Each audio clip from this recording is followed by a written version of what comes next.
She call me Luda, bitch, I roll out with my shooters. She wanna fuck me in a plane with Barracuda. I got my gun on, yeah, she know I'm. In the One Piece world, swords play a fascinating role from time to time, especially in Zoro's development to become the strongest swordsman in the world of One Piece. And now here I am going to talk about how Zoro will get the NIDAI Kitetsu, what might happen to the Sandai Kitetsu, and at the end we'll have a discussion on Zoro turning his blades into kokutos, meaning swords with black blades, and whether or not they will rise up in the rank to be Saijo Wazamono or Supreme Great Swords. So starting with what will happen to Sandai Kitetsu in Wano. And in this regard, I think there's two possible scenarios to play out. The less likely one is that the Sandai Kitetsu will break in this war, and the more likely possibility is that it won't break. And that brings up the question, then how will Zoro get the Nidai Kitetsu? Obviously, I don't think Zoro will be replacing the Wado Ichimonji or the Enma. So then how is it going to happen? And for that we have to get into details with these two possibilities. But before diving into that, first let's try and understand what could possibly be the curse of the Kitetsu. So at this point we all probably know that Kitetsu means demon splitter, basically suggesting that it can split demons or cut through demons. But how? Because I think the sword itself contains a demon or the soul of a demon. Let me break it down so that it makes more sense. Zoro first got his hands on Sandai Kitetsu in lockdown in a dramatic way with him testing his luck with the sword, but nothing special happened with him after that. Then in Alabasta, with Zoro's fight against Dustbones, Zoro for the first time unconsciously used Haki and cut through steel. And he said that the katana follows will. Now how does a sword follow its user's will?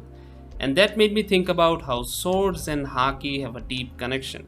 Like the Enma Zoro is using now can draw the Haki of its user, and Haki is basically our spiritual power. So when you connect with the sword using the power of your spirit, it also follows the will of your spirit. So Haki must be the way to connect with the sword. And this is probably the reason why Luffy wasn't cursed by the Nidai Kitetsu even after wielding it for some time. Because Luffy didn't have the will to cut anything, nor did he infuse the sword with Haki. He was just punching people with it and swinging it around aimlessly, and whoever got in the way got cut. So the curse didn't affect Luffy. But I think Zoro at that fight with Dustbones, or maybe sometime in the future, especially in Water 7, he somehow again used Haki and connected with the Sandai Kitetsu, activating the curse of the Kitetsu or awakening the demon residing in it. And then soon after that, in NES lobby, Zoro ended up with the technique Ox Demon Santoryu Gyuki and the technique Asura Kyutoryu, the 9-sword style. Now what is Asura? In some religious mythology, Asuras are demon gods with 3 faces and 6 arms, just like how Zoro used the technique Asura against the CP9 agent Kaku. And they have horns resembling that of an ox. And Zoro's first demon technique name was Ox Demon Santoryu Gyuki. Now in Lockdown, Ippon Matsu, the owner of the sword shop, said that no one in the world uses a Kitetsu anymore, and whoever wielded it in the past have all died mysterious deaths. And I think it has a connection with the demon, because it is said that the Asuras love violence, combat and destroying things. So when it takes over someone, it probably causes them to lose sanity, setting them on a path of meaningless distraction and eventually killing themselves in the process. And that's probably why Hitetsu was so worried about Luffy taking the Nidai Kitetsu and the possibility of hurting Otama, because it's probably the same type of curse with all the Kitetsus.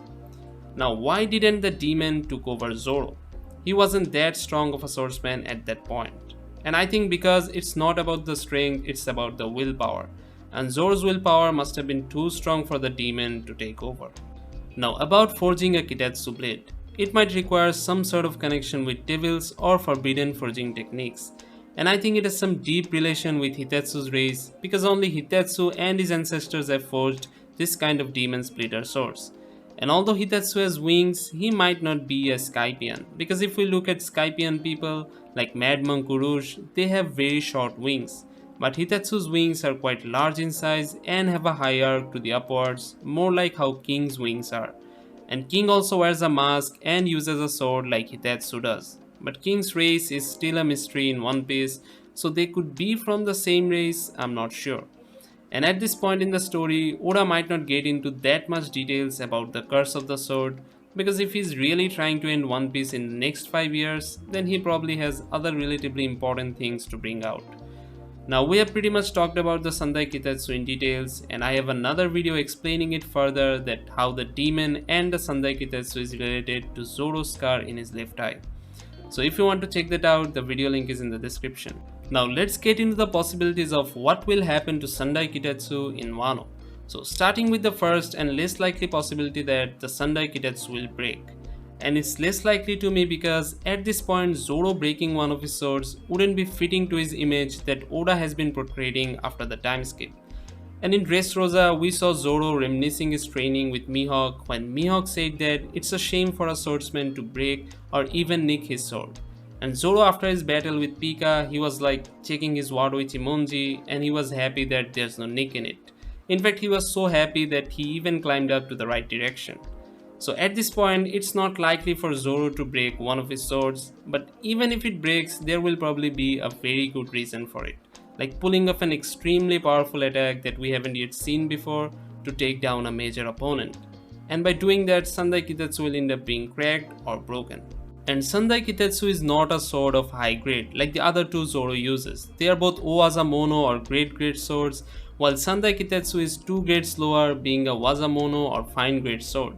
And pre-time skip or in Zoro's training, it might have gone through some rough conditions. For example, when Zoro was fighting Ryuma's zombie in Thriller Bark, Ryuma pulled a sword breaker assault on Wado Ichimonji and Sandai Kitetsu. So from battle like this that Zoro has fought over the years, the blade of the Kitetsu might have been weakened a bit, and finally it will crack or break down when he pulls off an ultimate attack against Kaido or King. And even if it breaks, it will probably be at a point near to the ending of the war, because I don't feel like he will change swords in the middle of the war. And after breaking that sword, it's natural that things will somehow roll out to Hitetsu handing over the NIDAI Kitetsu to Zoro. I will talk about that in details when I get to the second possibility. And about the broken Sandai Kitetsu, I don't think he's going to return it to Hitetsu, because there's no point in returning a broken sword. It will probably be more like when Zoro visits Ryuma's grave, he will leave the sword next to it like he did with Yubashiri, leaving it near Rumbar Pirate's grave. And it will be sort of a memento of their previous battle in Thriller Bark. Now, before talking about the next possibility, you might have a question: why am I not considering Ameno Habakiri as an option to replace Sandai Kitetsu? Because I don't think Zoro will have both the Enma and the Ameno Habakiri. These two swords are Oden's memento, the last things his children have to remember him by. And Hiyori already gave one of the swords to Zoro, and it's not like Zoro will destroy the Enma to replace it with Ameno Habakiri. And we are all pretty much familiar with Oda's foreshadowing. From the very start of the Wano arc, he has been basically saying it out loud that Zoro will have the NIDAI Kitetsu. I mean, the introduction of the sword, and then Luffy teasing Zoro with it, and we even saw Zoro holding the sheath with his left hand.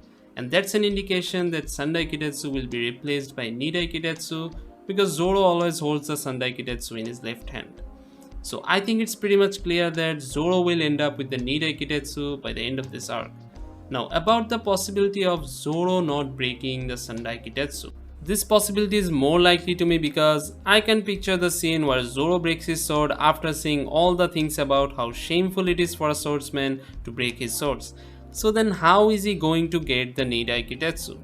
And to answer that, what do you think is the wish of a swordsmith when they craft a great sword? Obviously they want it to be wielded by a skilled swordsman. I don't think any swordsmith would want his sword lying around as an ornament with nobody using it. And although having the NIDAI Kitetsu from his ancestor, Hitetsu said he doesn't wanna carry it because it's too scary and he might get cursed. So even though he said he uses a famous Meito, he doesn't think of himself capable enough to handle the NIDAI Kitetsu. And I think Hitetsu couldn't find anyone who can wield his ancestor's sword, and he might think it's a shame for both his ancestor and himself. And that's probably one of the reasons that he crafted Sandai Kitetsu as a lower version of the cursed Kitetsu swords, so that the swordsmen of this era can handle it, and it will also keep the lineage of the Kitetsu swords alive. But even then no one could wield it except Zoro. Now Hitetsu might have already noticed at some point that Zoro uses his Sandai Kitetsu. Then why didn't he give him the NIDAI Kitetsu at that point? And there might be two possible reasons behind this. First, he thought that Zoro would still not be able to handle the curse, and second, Zoro had already chosen Enma, which is quite tough to master. So Hitetsu thought that having another troublesome blade at the same time wouldn't be a good thing for Zoro before the war. And I even wondered about the fact that why didn't Hitetsu give the NIDAI Kitetsu to Oden? Did he think that it would be too much even for Oden? Maybe we will get an answer on this at the end of this arc when Zoro gets the NIDAI Kitetsu. Now, whatever might have been the reason for Hitetsu to not offer the NIDAI Kitetsu before, I think it will change after the war ends. Because it's likely that Zoro will achieve great feats in this war, like taking down King or probably even landing the final blow on Kaido.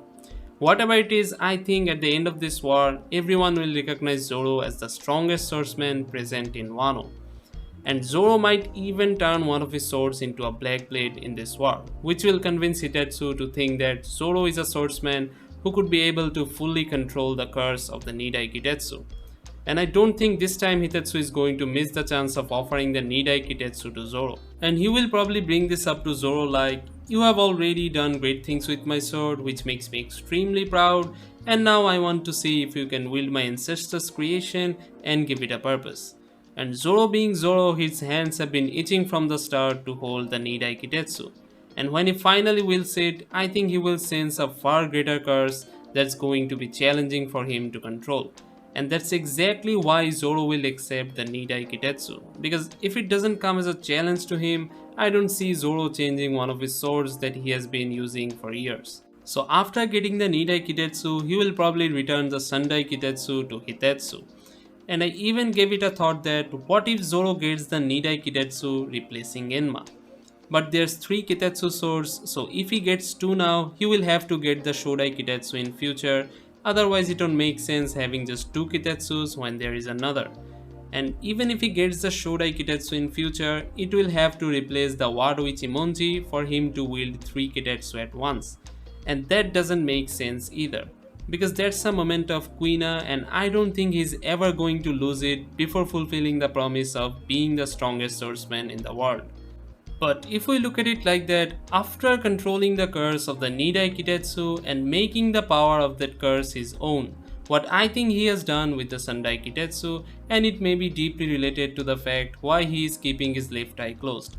So after controlling the curse of NIDAI Kitetsu, he will probably then get his hands on the Shodai Kitetsu, making him the first ever swordsman in the world who has wielded and controlled the power of all the cursed Kitetsus. And now talking about Enma becoming a black blade. Hitetsu already told Zoro that Enma could become a Kokuto or black blade in his hands. Now the question is, does turning a blade into a Kokuto increase its rank?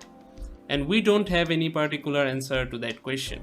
But in some English translation and in the original Japanese version of chapter 955, Hitetsu's words were interpreted like this, that Zoro might turn Enma into a black blade and raise its rank. And raising its rank mean Enma becoming a supreme grade or Saijo was a mono sword. And if Enma could be a supreme grade sword, then it might also possible for Wado Ichimonji to be one too, because they are both Wazamono grade swords and was forged by the same person, Shimotsuki Kozaburo.